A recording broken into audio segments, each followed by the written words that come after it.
it's not always true. So the recording is in progress. Just want you to know that. Let me click on, got it. It's interesting because things show up on my screen. Things show up on my screen that don't show up there. So California has been known as a leader. Currently, there are countries and there are states, even in the U.S., that are ahead of us. Either on, it's mostly a patchwork. They're ahead on some things, we're ahead on some things. But you could look at the European Union that has higher greenhouse gas emission goals than California does right now. Denmark has a 70% greenhouse gas emission cut by below 1990 levels by 2030. We're currently at 40% below 1990 levels by 2030. So Denmark's way out ahead. Small country, but let's catch up. Rhode Island, 100% goal by 2030, way ahead of us. And yes, these are goals, but it's important to set goals and, to have milestones and to work to achieve them. And those goals should align, again, they should align with the science. And so that's where we see those more ambitious goals make more sense. And then the UK has higher goals as well, with a couple of the specific things like zero emission vehicles. That's what that ZEV is there. And 100% clean electricity by 2035. So let's catch up. And how do we do that? Well, I was just talking about goals. So SB 12, Senate Bill 12, is a bill that authored by Senator Henry Stern, Southern California senator, sponsored by the Climate Center. What sponsored means is that we brought it to the senator, asked him if he would carry it as the author, had a little bit of a hand in drafting it. And what it does is it moves those targets up. We want them to be even higher than 55% below 1990 levels, no later than December 31st, 2030. But currently that is where things are at in terms of what Senator Stern is willing to do. It may, as some of you may know, as the state legislature, the way it works between now and October, every bill that's been introduced will wind its way through a process of committees and we'll have possibilities for amendments. So we are going to work with Senator Stern and other legislators to try to get that up to 65%. That's what we're pushing for. And it's, it's an ongoing conversation. And it will be in the Environmental Quality Committee this week on Wednesday.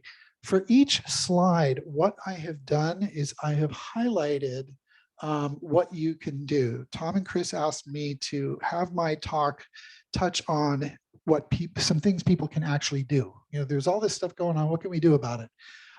So in a moment, I'm going to have a slide up here that shows you our brand new bill tracker. And it's something that's available on our website. And I work a lot on keeping it up to date.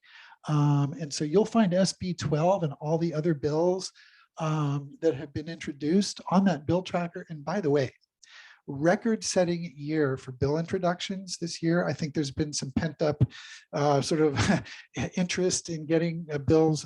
They had the members of the legislature had limits imposed on them over the past few years because of COVID, because of the limited ability to meet and all that kind of thing. So they were limited to a handful of bills each. And now those limits have been lifted. We've got a record-setting year for bills, well over 2,000 introduced. I'm tracking, believe it or not, over 200 bills that are only related to climate, energy, transportation, resilience, sequestration, adaptation, those kind of things that relate to the climate crisis, over 200 bills. Yeah. So yeah, buckle up. So this is another thing you can do, what you can do. SB 12 is what we are doing, the Climate Center is doing about that issue of goal setting. What are the goals of the state of California?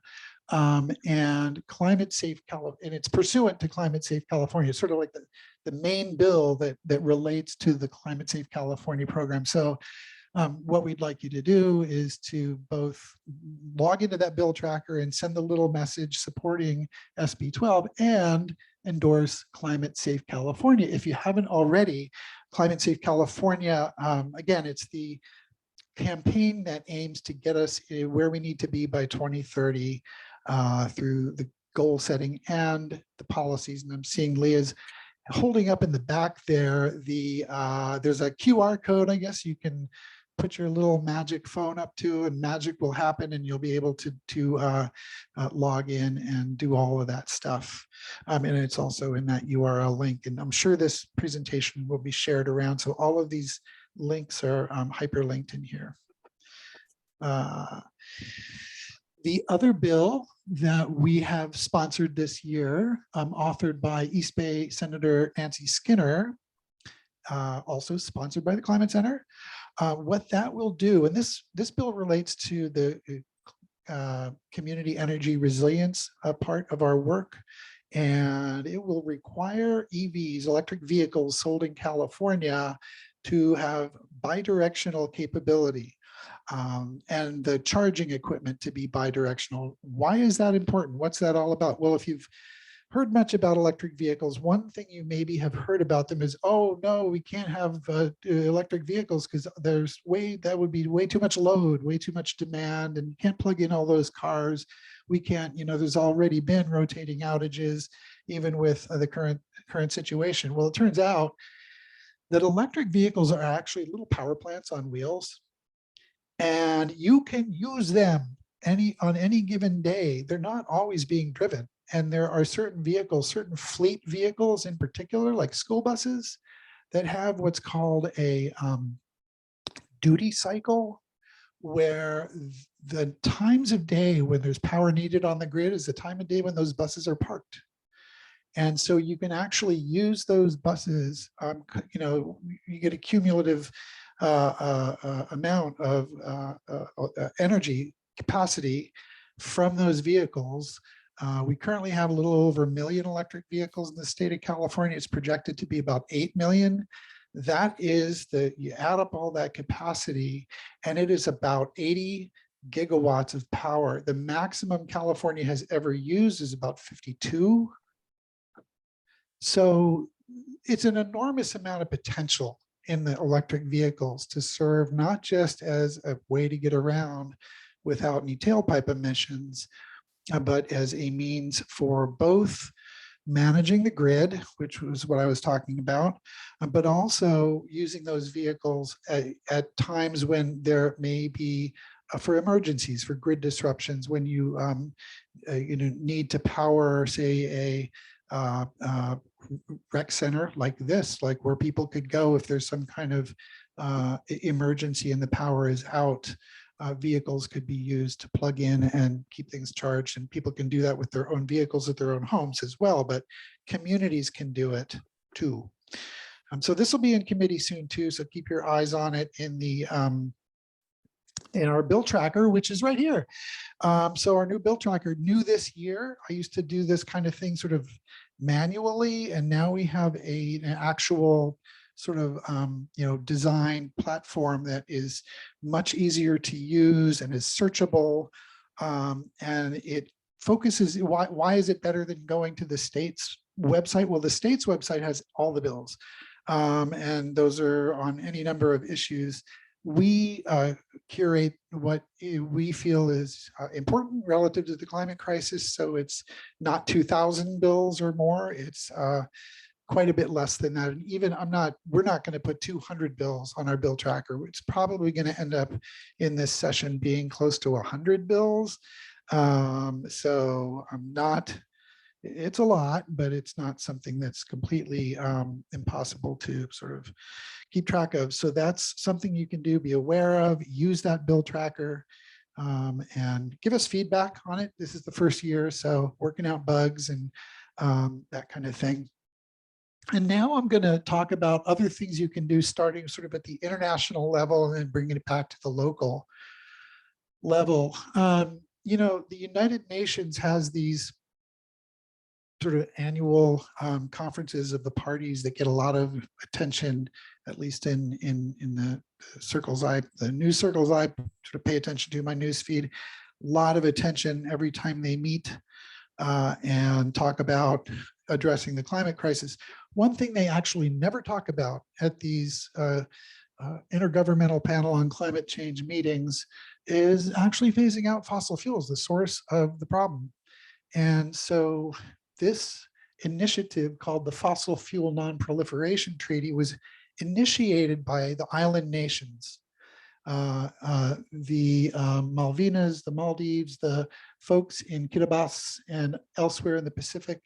The island nation said, hey, and these island nations are at peril. They're starting to see that their existence where they live is limited. And so if the world doesn't turn this issue around, they won't have a home anymore. So that's where it started. And it has the opportunity for individuals to endorse, but also for cities. And there are only a handful of cities right now in the US that have done this: Hayward, Richmond, Santa Ana, and Sebastopol. Yes, I had a hand in that. That's where I live. I'm from Sebastopol. But hey, let's get Santa Rosa to do this. How about that? There's a project for you. Let's get Santa Rosa to endorse the fossil fuel phase out treaty. Yeah.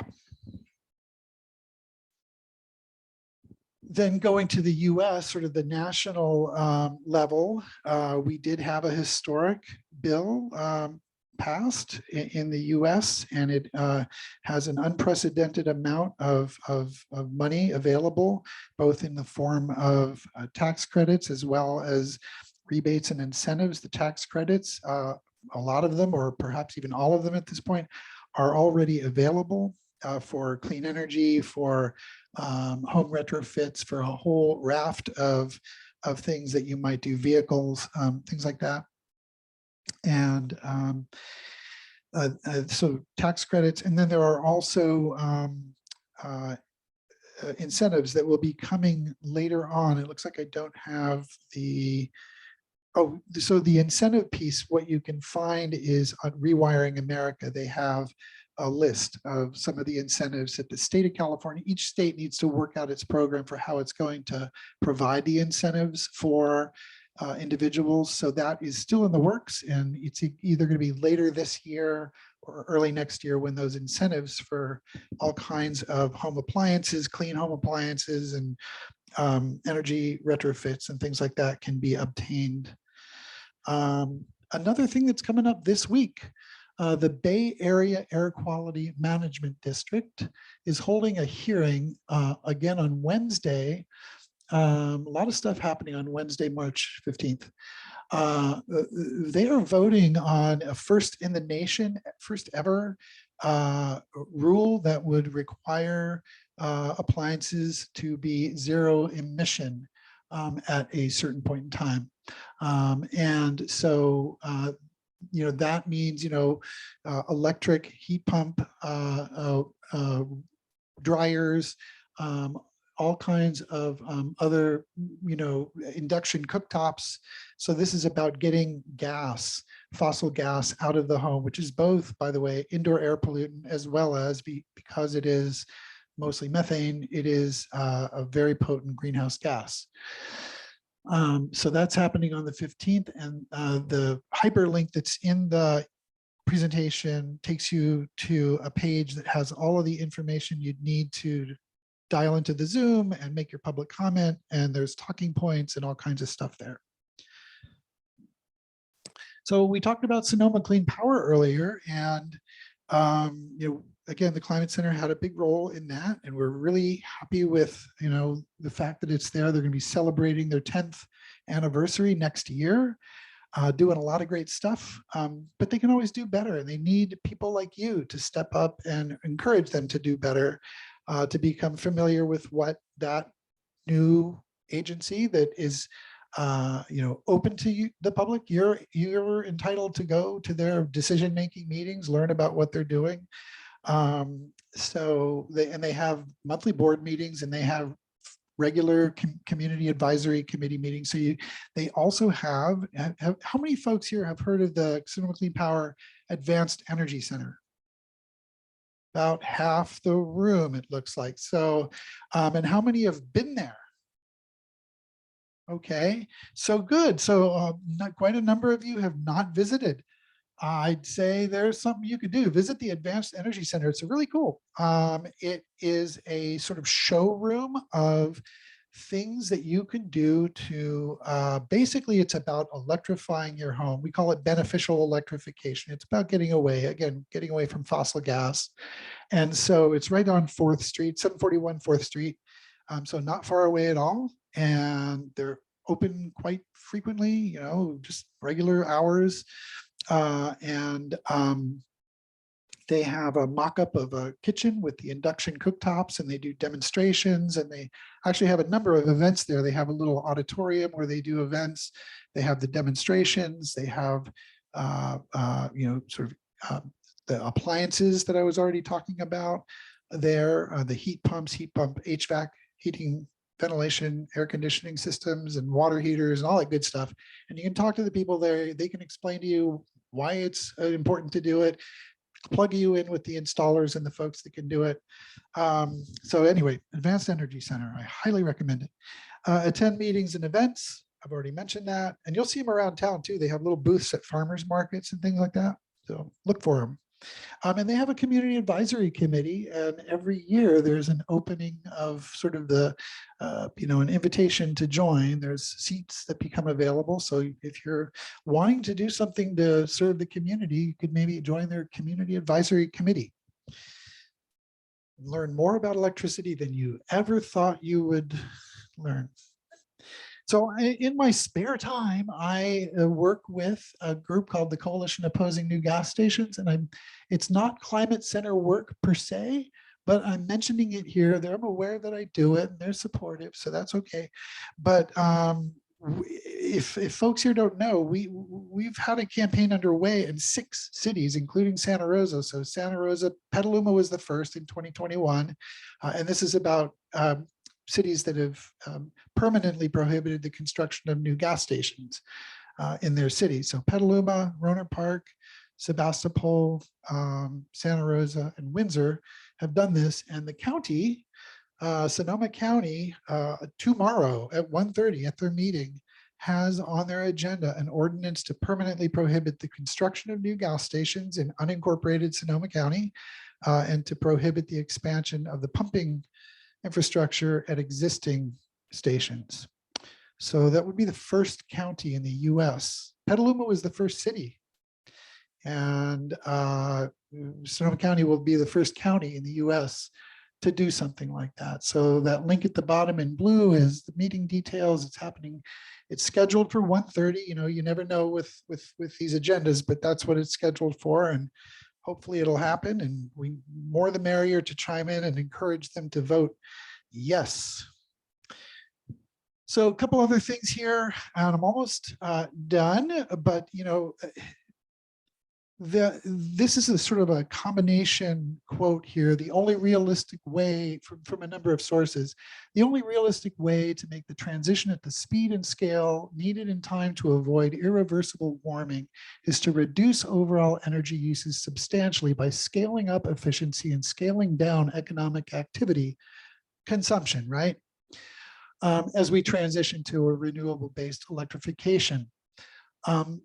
You know, the 20th century was really all about supply meet the demand. There wasn't much questioning about growth, and it was all about we're growing and we need X, Y, and Z, water, resources, fuel, energy to meet that demand.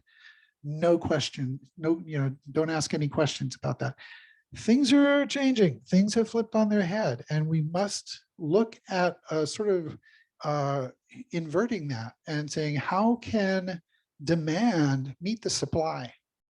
Looking at doing that in the electricity world, where we have variable energy sources, and we want to look at a grid that can have the demand meet the available supply. And it's looking like we can do that in an automated, seamless way, right?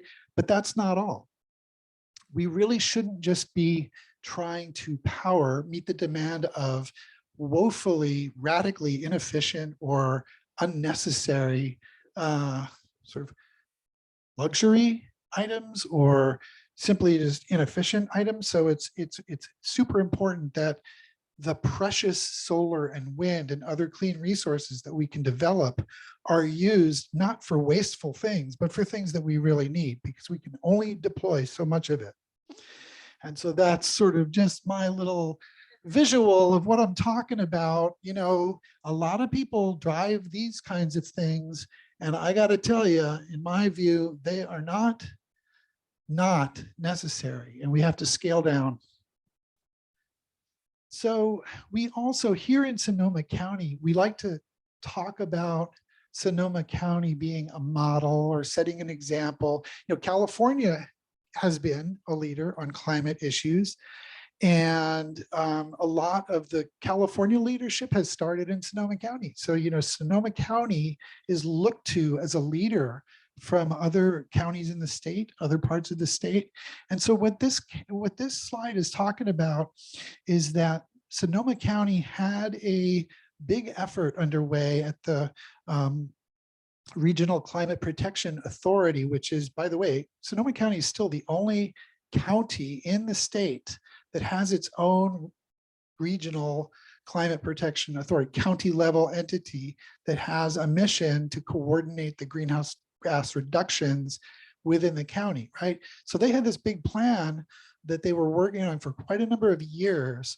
And it was a climate action plan, and it was supposed to really account for all the greenhouse gas emissions and figure out how we're going to reduce them. It left out two big things. It left out what are called transboundary emissions. What are transboundary emissions? Transboundary emissions are the emissions that come from all of the tourist travel, the jets, fuel, and getting people to and from Sonoma County for tourism purposes, and also related, the travel mostly associated with shipping wine, the wine industry, right? And this isn't to say, hey, let's have a screeching halt to tourism, no tourism, or a screeching halt to the wine industry, no wine. But we need to look at it. We need to take it into account. We can't just turn a blind eye to it. That's the start, right?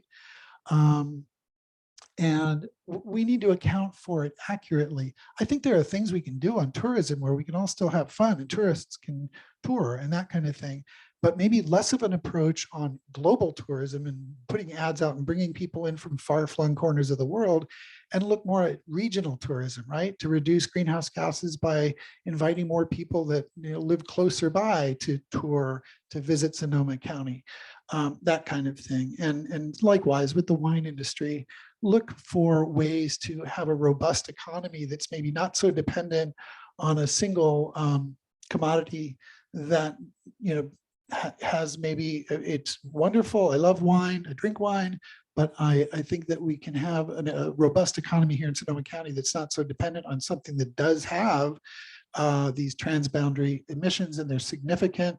And so I think I've got some notes there on what you can do, which is urge your county representatives to include transboundary emissions in their accounting in their greenhouse reduction plans. Urge county representatives to stop issuing permits for vineyard development and wineries, and also consider to sort of stop this ever increasing of expanding the Sonoma County Airport, right? When are we going to stop? What do we want Sonoma County to be? I like small airports. I liked it when it was just a little airport. It's personal aside. Reduce your own non-essential travel, right? Whenever my wife and I have to take a trip, we look at, do we really need to take this trip? And if we take this trip, what's the sort of most climate friendly way we can do it? We've taken Amtrak to across the country and back a couple of times now. It's kind of fun.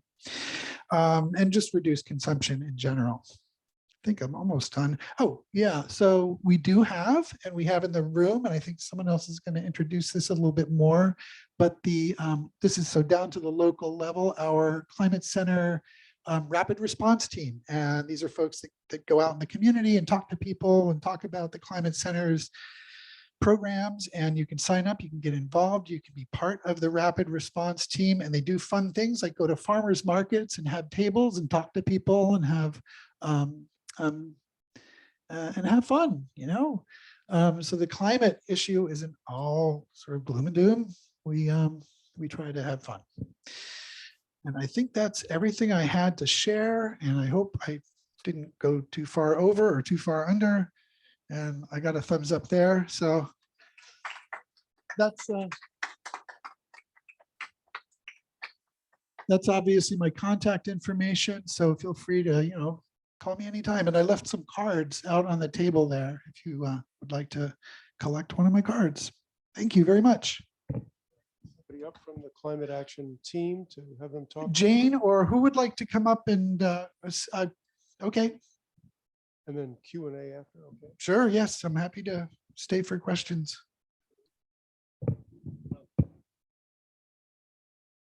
Oh. No, go ahead. Oh, we have Marty Bennett. Hi, Marty. Hey, Woody.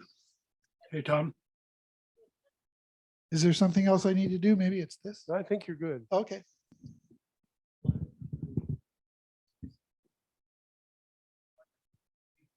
Here, sorry. Were we going to have the introduction from?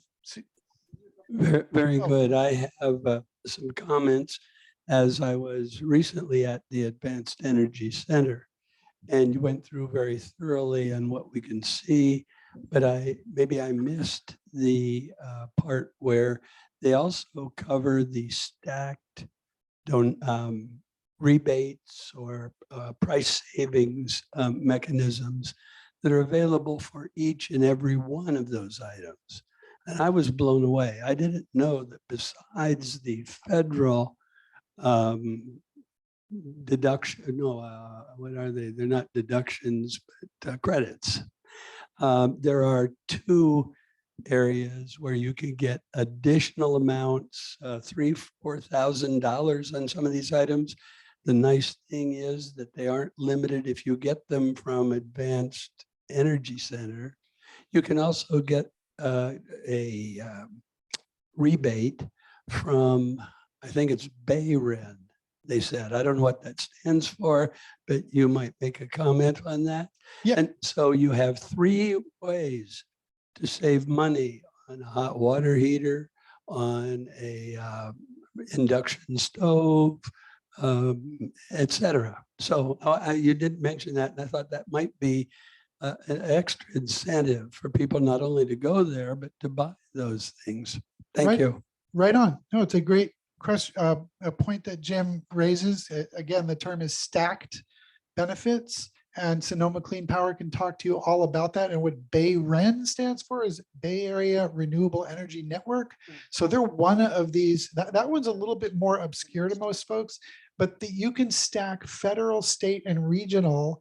BayREN is one of the regional ones. The Bay Area Air Quality Management District sometimes also has benefits that you can secure. So a lot of these can be stacked. In other words, you know, just because you're getting one benefit, you can't get you can. And when you stack them all up, you can walk out the door sometimes with a unit, an appliance or whatever that normally would cost thousands and thousands of dollars. And you can get it for much less than, than you would normally. So, and Why don't we just hold questions for 1 second and hear from Sue and then get back to Q&A? Is that okay? yeah, no, that's what I thought was happening. Thank you, Woody. Okay. Oops. Didn't mean to do that. All right. Yes.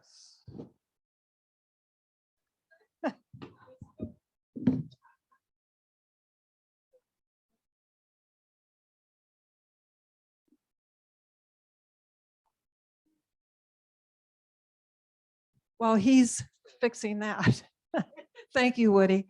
I'm Sue Sandholm, and I've lived in Oakmont for over 12 years. And I have a question for all of you here tonight and on Zoom. How many of you were impacted by the two fires that we had?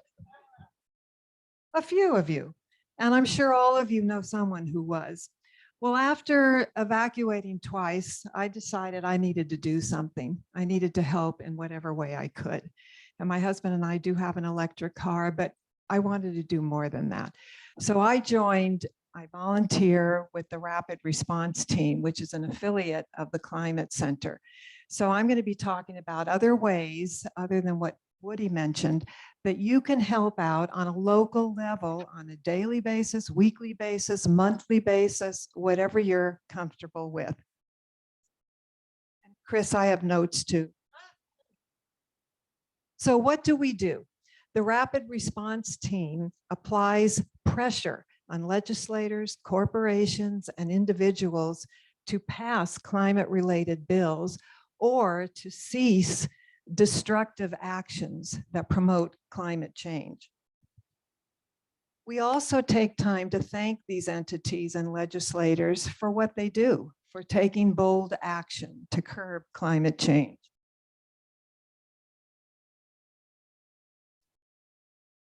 How do we do this? So I'll be going over what we do, how we do it, and how you can help. First of all, there are 3 things that the Rapid Response Team does on a regular basis.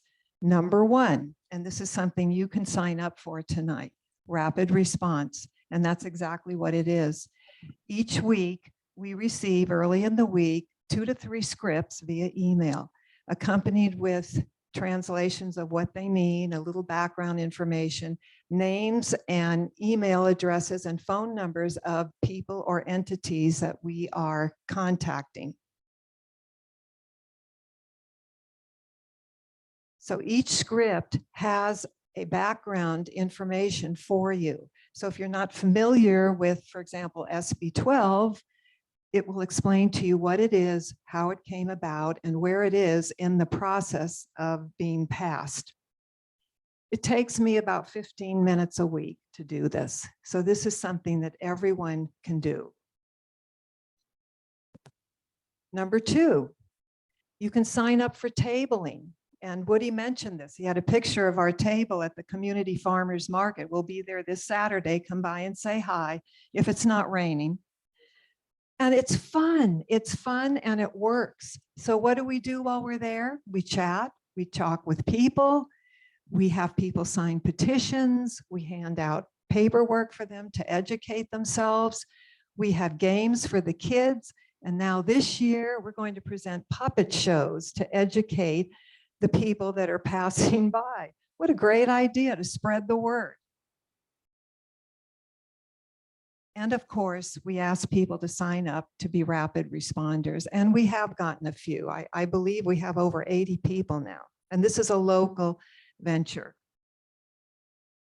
Don't be intimidated about tabling. There are always volunteers there who are well-versed in climate-related issues, in the bills, in the terminology.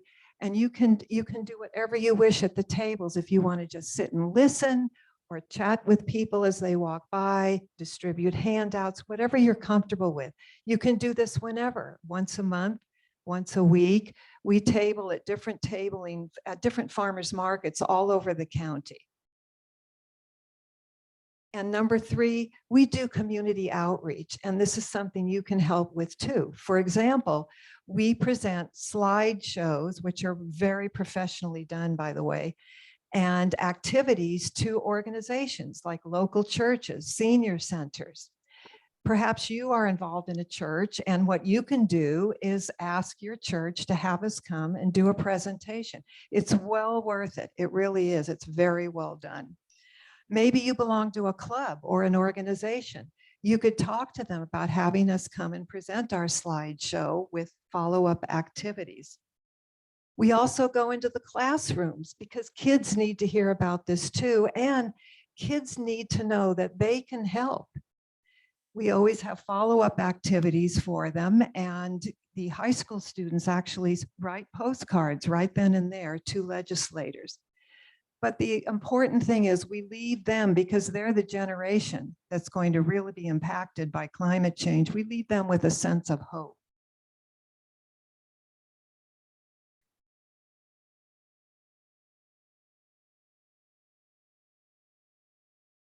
done? Thank you. And lastly, if you have any ideas on what we could be doing, again, this is a local group of volunteers. We work as a team always. If you have any ideas tonight, talk to one of us. There are people who will be walking around with clipboards. Some of you have already signed up. The rest of you who haven't, give it a shot. Sign up for one of these or two of these or all of these.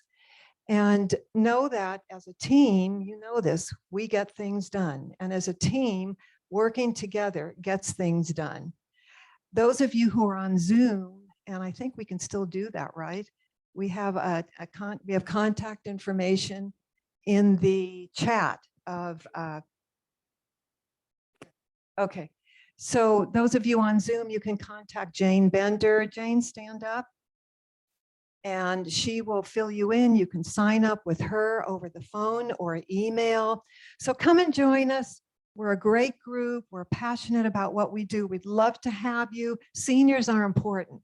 And we know this because at the Senior Center presentations, these people have been around and they're willing to help. And we'd like you to help. We need you. We need your voices. Thank you. Thank you.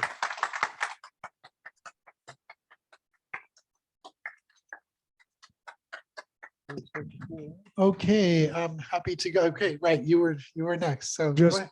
wait for the microphone because people on Zoom can't hear you without that. I'm coming, where does our energy come from? I know that there's a high voltage from the geothermal energy on the up on the hill and over, and we have a lot of hydro here in California. So can you give us a breakdown on where in Sonoma our electric energy comes from?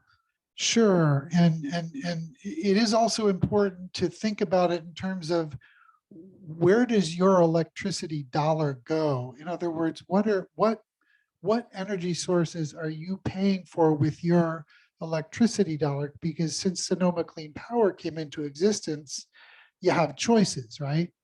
And folks also have a choice about putting solar on their roof or not now. So, it depends on a number of things. And it also depends, you're talking about Sonoma County, because there's also the state's power mix. So if you are a customer of Sonoma Clean Power, your power is coming from if you're in and then there are choices within Sonoma Clean Power. There's their basic default service, and there's something called Evergreen. Evergreen is a premium product where you can actually pay a little bit extra every month, and all of your power, or all of the power that you are paying for with your electricity dollar, is coming from a combination of about 80% from the geysers geothermal and about 20% solar energy. And that's firmed up. When firmed up means when the sun isn't shining, where does the energy come from? Firmed up with the geysers, because the geysers goes 24/7, 365, right? So that's what you're doing if you really want to do the most on the climate issue. You would sign up as an Evergreen customer, and all of your electricity dollar is going to keep that program, keep the geysers producing power, keep the solar going.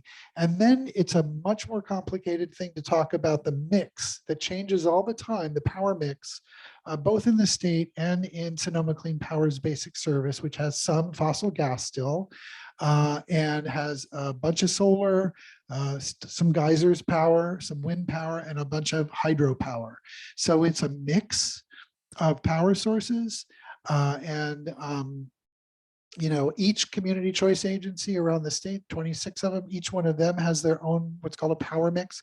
That power mix is on an insert that comes in your bill twice a year. There's a power content label that comes in your bill. So you can look at the power content label, and you can look at that anytime. Sonoma Clean Power has the current power content label on their website. Does that get to your question? Kate, next. Hi, I bought a house here in Oakmont a couple of years ago in 2021.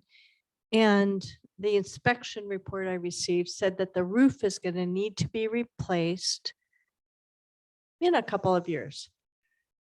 So I'm wondering when and how would be a good time to put solar on my roof? Should I wait until the roof needs to be replaced and then do solar? Or what are the options? Thank you. Well, to get the current, so the rules have just changed recently around solar. So you'd need to scramble to get in under the wire by April 15th if you wanted to get the current solar rules that are much more favorable. The rate that you get paid back for putting power on the grid has been cut by 75% in the new rules. So it takes much longer for a solar system on your roof to pay itself back. So if you're not sort of in the mood to scramble and get that solar up on, get the roof redone and get the solar on there by April 15th, which at this point is a little unreasonable, I think, then yes, you would want to just wait till you absolutely would not want to put solar on a faulty roof that needs to be replaced anytime soon. So, when you do get around to that, that's when you'd want to put the solar on, and just don't expect the solar to be a magic wand in terms of return on the investment. Yes.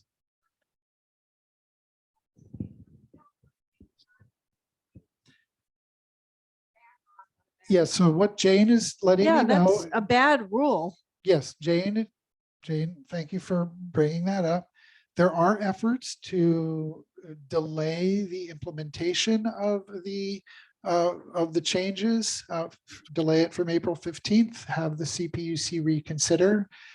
There's also an actual lawsuit that's been filed, a legal challenge to those changes. And so there is I would call it an outside chance that there could be a delay in the April 15th implementation, and an outside chance that the entire decision could be overturned. It's possible. I don't know. I don't have a crystal ball. We can't. I don't know what the CPUC might do, or what the courts might do. Hi, Woody, Ken Smith here. I, for many years, ran the Energy Resilience Committee, and thanks for coming to that one meeting we had presenting what we were up to. And following the 1909 bill, or excuse me, the 1909 version of the making of the new tariff for community microgrids, they're still kind of in flux. Have you heard anything recently about how that tariff would affect this community if we were to effectively create a microgrid, and then we would essentially become a community controlled aggregate similar to MCE or Sonoma Clean Power? So have you heard anything positive about what that might be happening in that regard? So thanks for that question. And that is one. So when you say 1909, you're talking about the rulemaking for the microgrid tariff. The quick answer is no, I don't really have any update. My understanding in that, and by the way, that entire sort of proceeding and the implementation of it is in the program palette of Kurt Johnson on our team, who I could put you in touch with, Ken, and he can answer the question much. Yeah, shoot me an email, and I'll connect you with Kurt, and he would know the answer to that in great detail. And what I could say is that the proceeding is underway. I am aware of that, and that there are delays, and that I would say they are absolutely not ready. It's not time yet for, say, a community like Oakmont to take advantage of that. And the MIP, the microgrid implementation program, is not in place yet. So it's still to be TBD. Is there? Hang on, another question up here.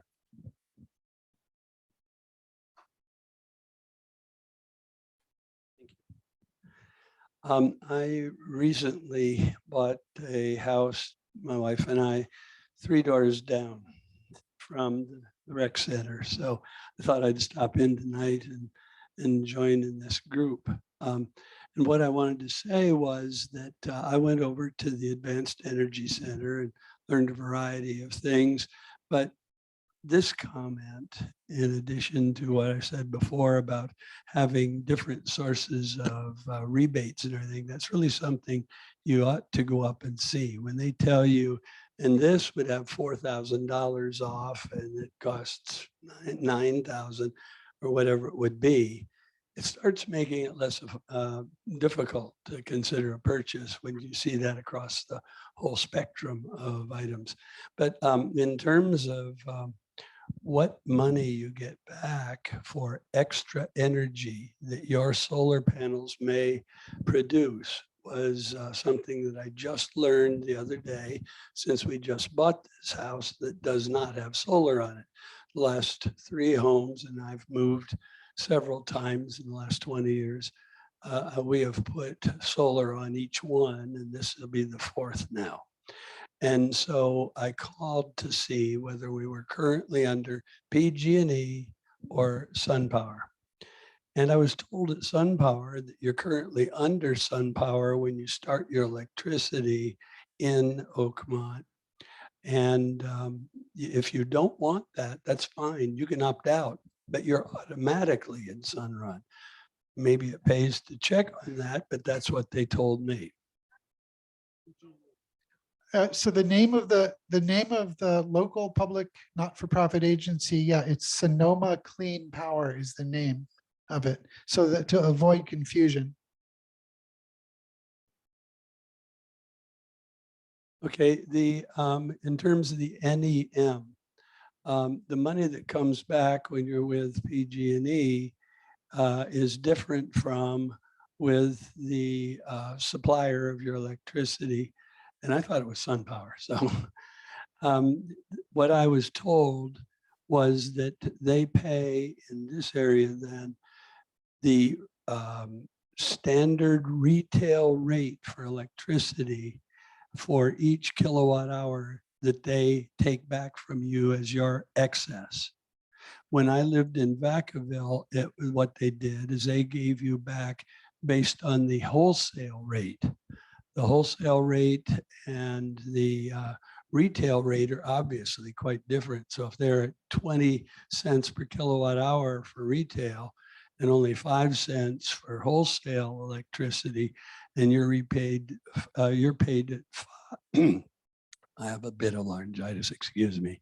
But if you're paid 5 cents back for every kilowatt hour, that's certainly not going to be as remunerative as what I was, that's what I got in Vacaville. Here, retail plus a penny. So it's not a lot, but it's even more than the retail rate that you would pay if you owe them. So. I do want to comment, and I just appreciate Jim raising that issue of the Sonoma Clean Power being the default service in its territory. And there's a really good reason for that.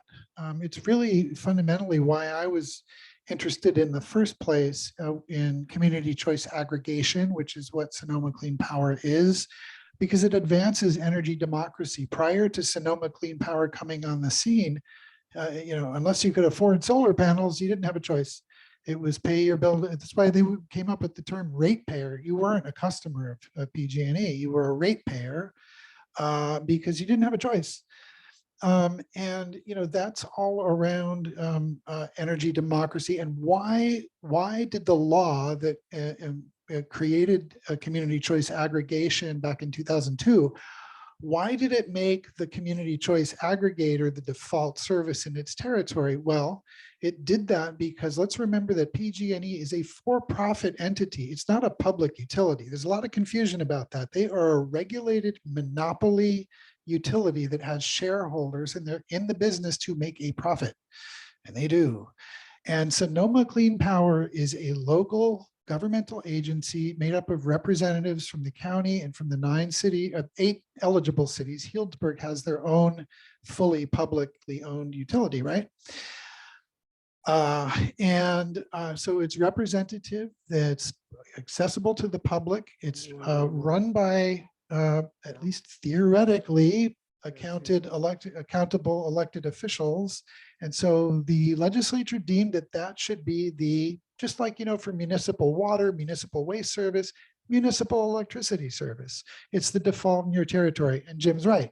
You're not stuck with it. You are a customer now of Sonoma Clean Power if you choose to be with Sonoma Clean Power, or you're a customer of PG&E because you have a choice. And so you can opt out of Sonoma Clean Power if you want to. So I think it's an important point, and I appreciate it being raised. Thanks. Woody, I want to thank you for sometimes these things like net energy metering and being an SCP or PG&E customer get deeply confusing. Really, Sometimes. really appreciate your helping straighten them out for us. And I want to thank Woody for being here. We have one more quick announcement from Marty Bennett after Woody's done, but thank you very much. Thanks, Woody. everybody. This was a lot of fun. I hope they come back sometime. Yeah, I'd like to introduce Woody Bennett. They're going to get him up on the screen. Woody was here a month or so ago. Marty, boy. Senior moment here. Marty Bennett was here about a month ago asking for our help as far as the workers at the Fairmont Sonoma Valley Inn. A good number of Oakmonters went down there, and Marty's going to give us a brief update, and here he is. Hi there. Am I on? Yeah. Thank you. I'm Marty Bennett. I represent Unite Here Local 2, a union of hotel, restaurant, gaming, and food service workers in the North Bay, East Bay, San Francisco, and San Mateo.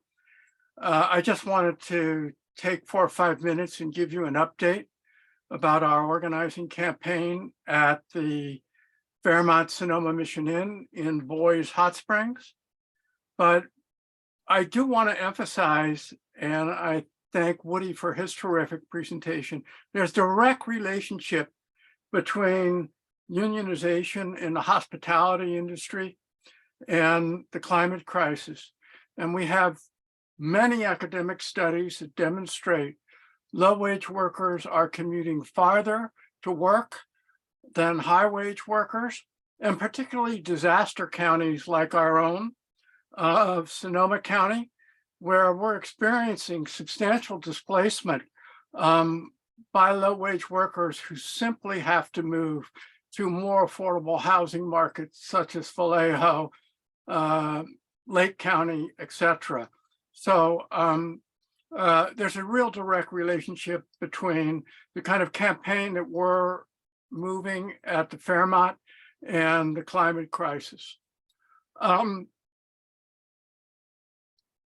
What I want to update you on is the following.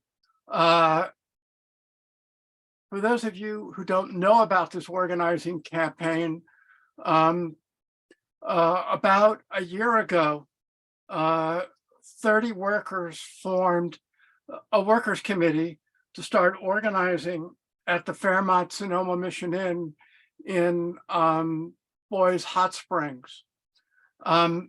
This year-long campaign went public in January as workers are seeking to affiliate with our union. And organizing is occurring daily within the facility.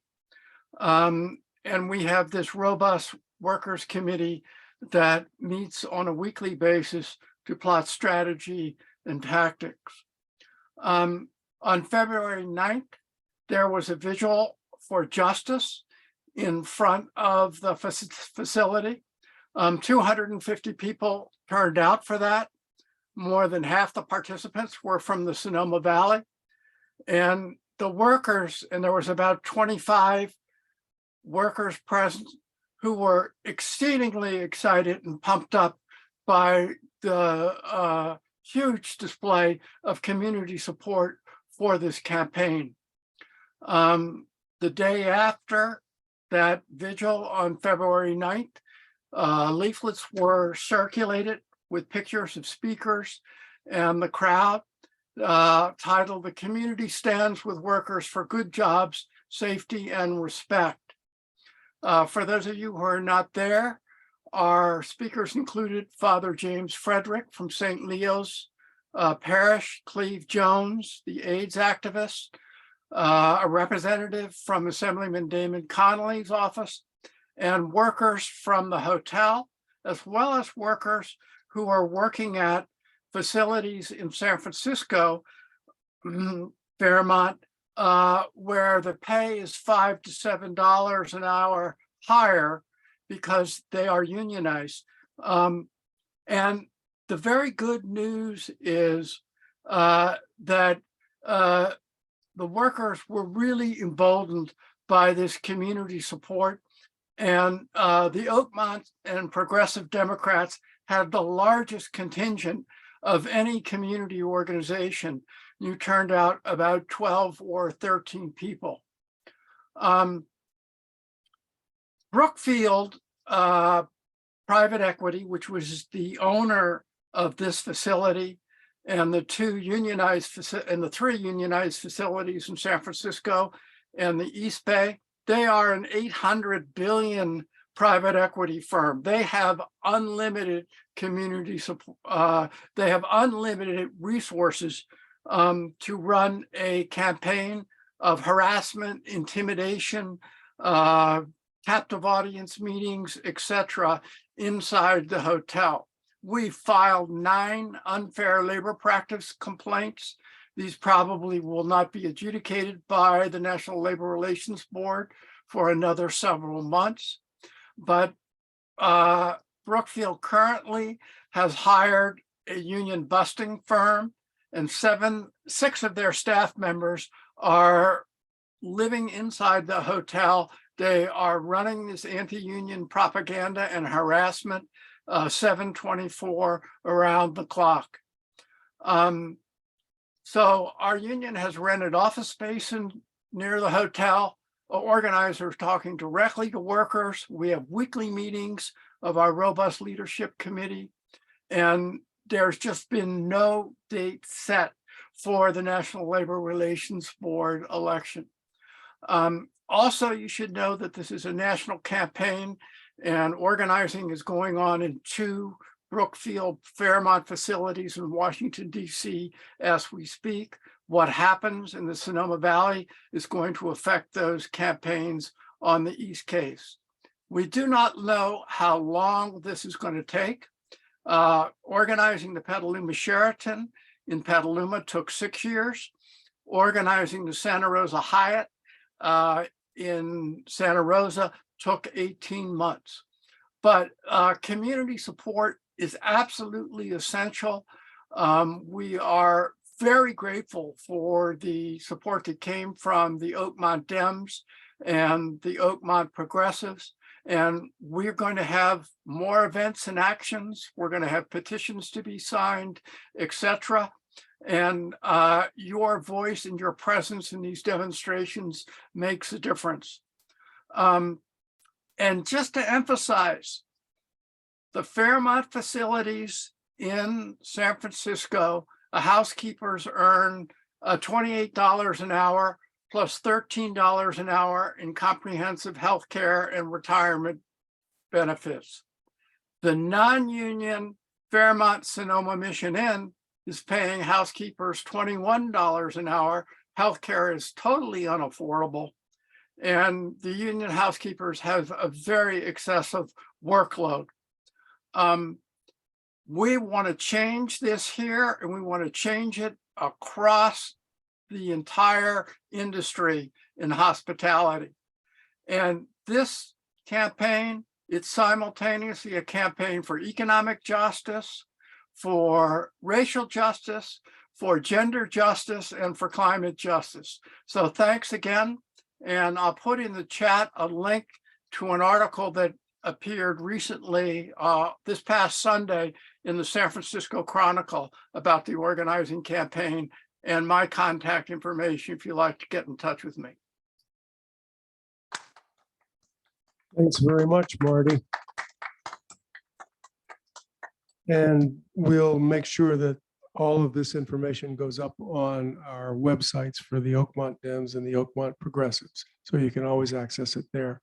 I want to take this moment to thank Marty. I was one of the people there. It was very moving to be there at that demonstration, that vigil. So I want to thank Woody and Marty for their work and their ongoing work and the constant effort that it takes, including, I think, often loss of sleep and anxiety for the work they do. So thank them all. And Sue Sandholm for the rapid response work. Absolutely. I just really need to say one more thing about the rapid response team. Well, yeah, more information back there, but I just want to say how important the work is, because last legislative session, one of the things we hear sometimes from the staff, we want to talk about a bill. They say, well, we're not hearing from anybody about that one. But we knew on the bills we were working on last year, they were hearing from people. Why? Because the rapid response team was doing the work. So really appreciate that rapid response team. Thank you all. We'll see you next month for a discussion of healthcare. We have more information and petitions in the back. If you have an extra couple of bucks, throw them in the basket there. And please sign up with the Climate Center. Thank you all.